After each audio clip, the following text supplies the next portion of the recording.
श्री कृष्ण ने कहा, जब आप दूसरे के लिए अच्छा चाहते हैं तो वही चीज़ आपके ज़िंदगी में वापस आती है। यही प्रकृति का नियम है। एक प्रसिद्ध ऋषि अपने गुरुकुल में शिष्यों को शिक्षा देते थे।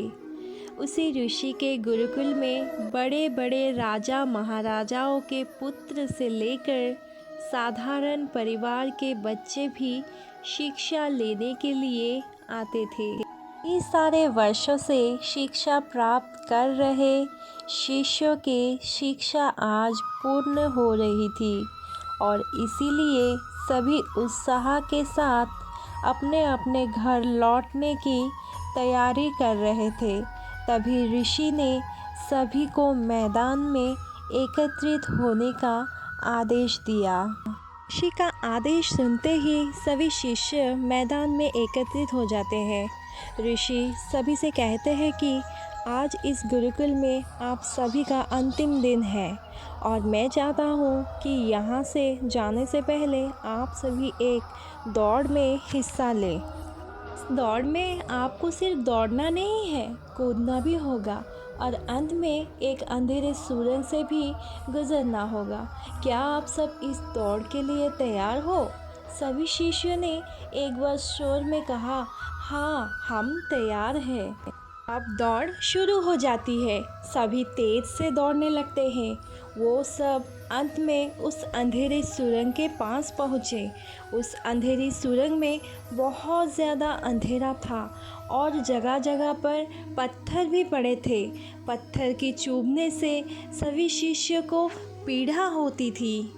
कहाँ अभी तक दौड़ में सभी शिष्य एक समान बर्ताव कर रहे थे, वही उस अंधेरी सुरंग में सभी का बर्ताव अलग अलग हो गया था। सभी शिष्य ने जैसे तैसे करके बड़ी कठिनाइता के साथ ये दौड़ ख़त्म की और वो सब ऋषि के समक्ष एकत्रित हुए हैं। ऋषि ने सभी से कहा कि मैं देख रहा था कि कुछ शिष्य ने ये दौड़ बहुत ही कम समय में ख़त्म कर ली, तो कुछ शिष्य ने ज़्यादा समय लिया। ऐसा क्यों हुआ? ऋषि की बात सुनकर एक शिष्य ने कहा, गुरुजी, हम सभी लगभग साथ में ही दौड़ रहे थे, पर उस अंधेरी सुरंग में पहुंचते ही स्थिति बदल गई। कोई खुद को संभाल कर आगे बढ़ रहा था तो कोई दूसरों को धक्का देकर आगे बढ़ रहा था और कुछ लोग तो पैरों में चुभ रहे पत्थर को उठाकर अपनी जेब में रख रहे थे ताकि दूसरे लोगों को बाद में आगे बढ़ने में पीड़ा ना सहनी पड़ी। इसलिए सबका दौड़ पूरी करने का समय अलग अलग था। ऋषि ने कहा, अच्छा ठीक है, अब मुझे ये बताओ कि आप लोगों में से किस किस ने पत्थर उठाकर अपनी जेब में रखा है? वो लोग आगे आओ।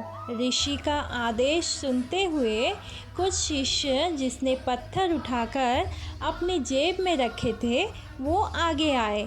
अब ऋषि ने उन सभी से कहा कि आप सभी अपने अपने जेब में से पत्थर निकाल कर देखो। वो सभी आप पत्थर निकाल कर देखने लगे, पर ये क्या? जिन्हें वो बस पत्थर समझ रहे थे वो तो कीमती हीरे थे।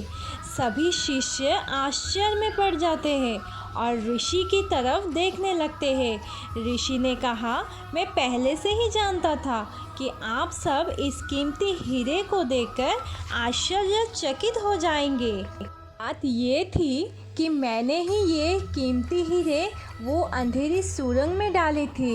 ये मेरी तरफ से दूसरे के बारे में सोचने वाले और परोपकार की भावना रखने वाले शिष्यों के इनाम है।